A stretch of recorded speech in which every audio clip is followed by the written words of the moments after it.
Stage 3, dyan po nag-umpisa ang Skyway Section 2A patungong PUP Santa Mesa, Tomas Claudio Street. At ito na yung progreso dito mga kababayan. Nakakasilaw pero try natin kunan. So ayan yung yung pier column sa unahan. Doon sa kaliwa konkreto na. So tinanggal na nila yung mga round concrete form. Kakasilaw, no? Ililipat na nila yan dito sa harapan bago sila magumpisa naman ng ikalawang deck. Yung beam na yan gagawa pa yan dito sa taas. So double decker po yan.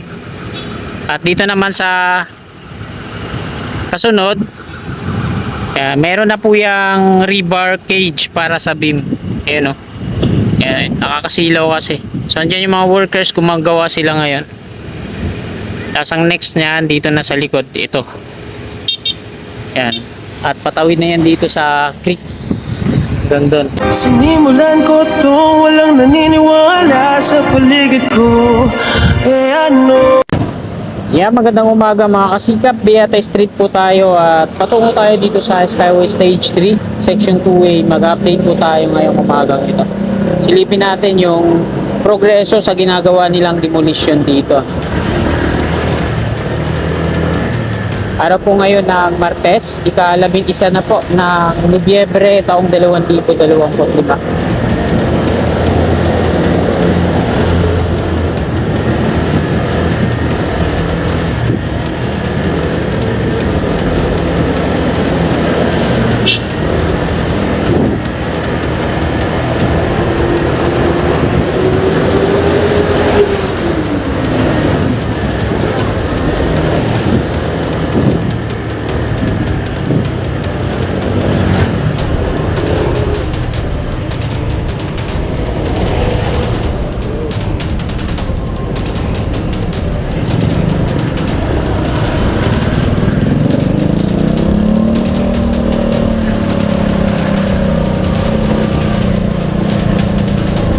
Ito yung row ng NSCR sa ating gawing kaliwa.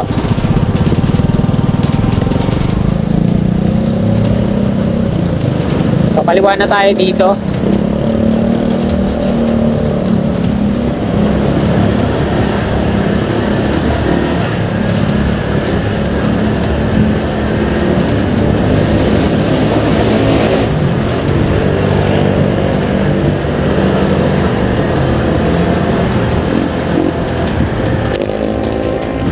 Sa kanan po natin mga kasikip yung mga dinidemolish. So nandito na sila sa parting ito.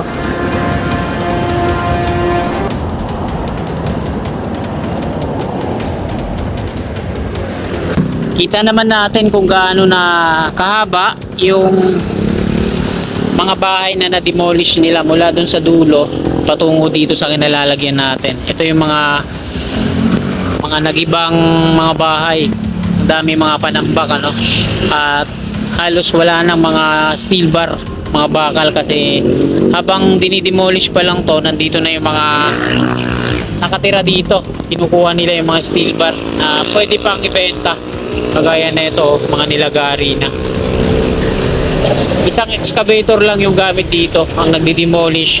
Dumduma Construction ng Trading Corporation na sila din yung contractor na kasalukuyang gumagawa po dito sa Skyway Section 2A.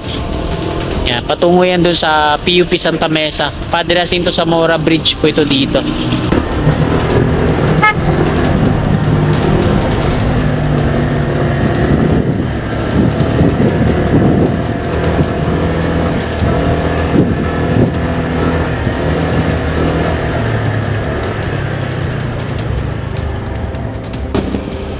Don't worry about anything and instead pray about everything.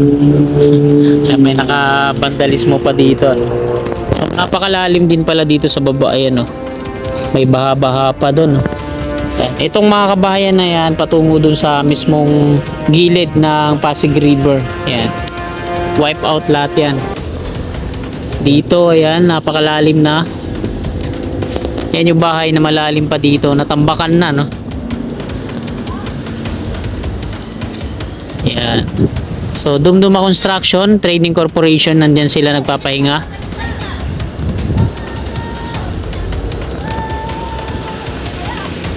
patungo yan dun sa dulo.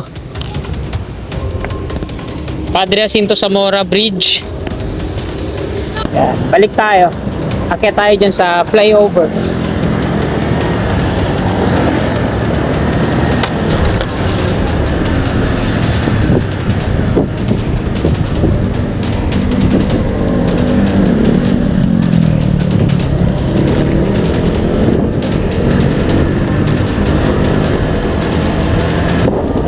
Mula dito sa may flyover,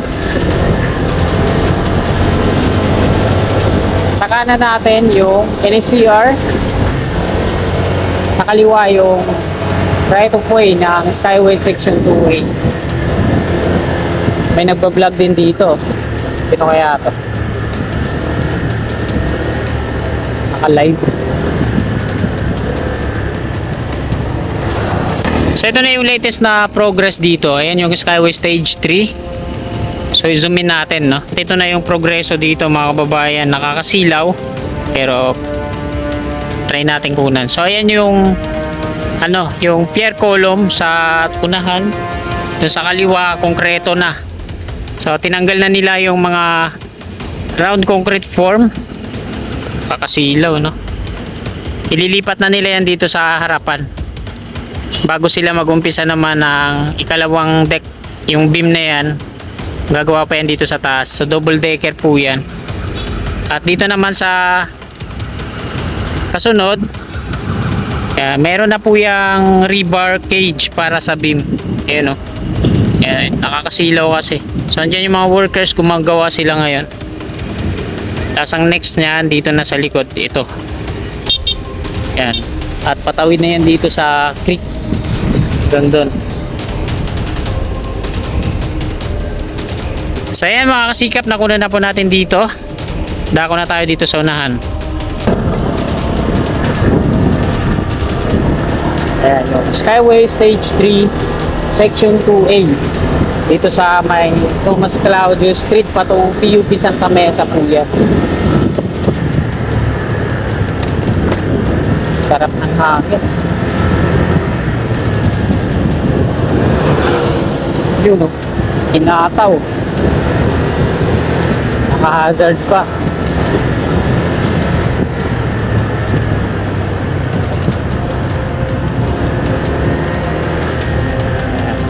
Saglitan natin dito. Ito yung mga heavy equipment, mga long arm excavator ng San Miguel Corporation. So sila po yung nagdidredging dyan sa Pasig River. At eto, dito sa baba, yung nagabundok na mga nahukay nila na magkasamang basura at borak. Wala na, no? Pantay na ulit, parang ilog na, oh.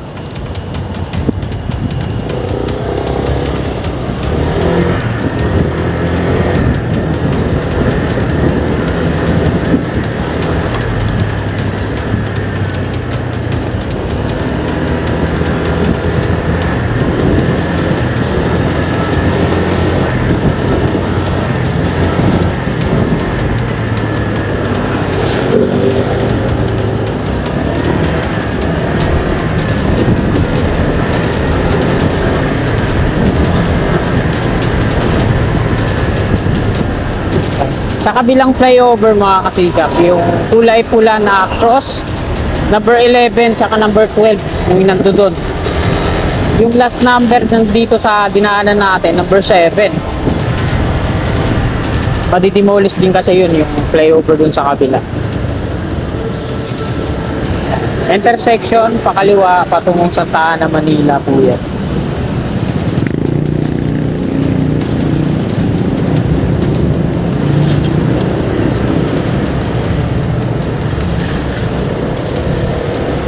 Wala na yung mga pulis na nakabantay lagi dito.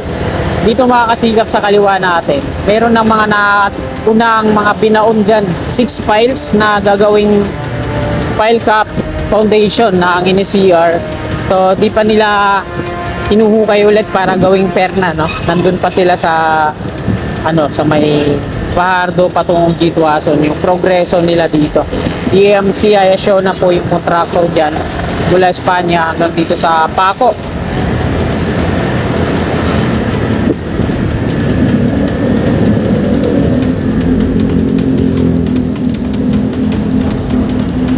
Labores Street na po tayo.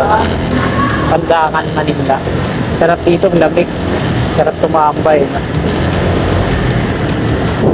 Plaza Azul sa unahan. So dito gagawin daw parkingan to. Wala nang mga nakaparking ng mga sasakyan, ganun din yan sa kabila. Kasi mag-umpisa na yata yung rehabilitasyon po dito. Dito tayo. U-turn.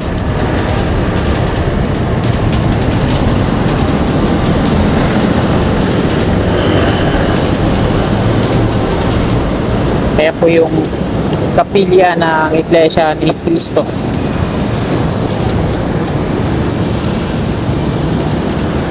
Sumabit oh.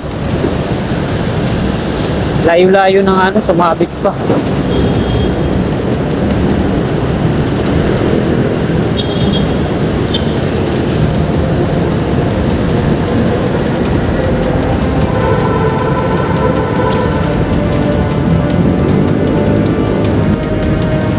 Plaza Azul. Ayan yung monumento ni Maria Pascuazon. Dating fountain. So, gagawa daw sila dito na basketball court, badminton court, zumba, futsal, pavilion, at kung ano-ano pa. So sana, magawa na para may kaaliwan naman yung mga Manileño. May pagkakaabalahan dito sa park na ito. Ito yung dating Plaza Azul na park to dati dito, kaso naging delikado sa mga kabataan kasi kabilaan Quirino Avenue southbound dito sa kanan, northbound sa kabila, marami mga nadidisgrasya na kabataan dito na tawid ng tawid. So, ngayon i-rehabilitate ito dito. At ayan mga kasikap, hanggang dito na lang tong video na to. Maraming salamat. God bless. Tuladan ko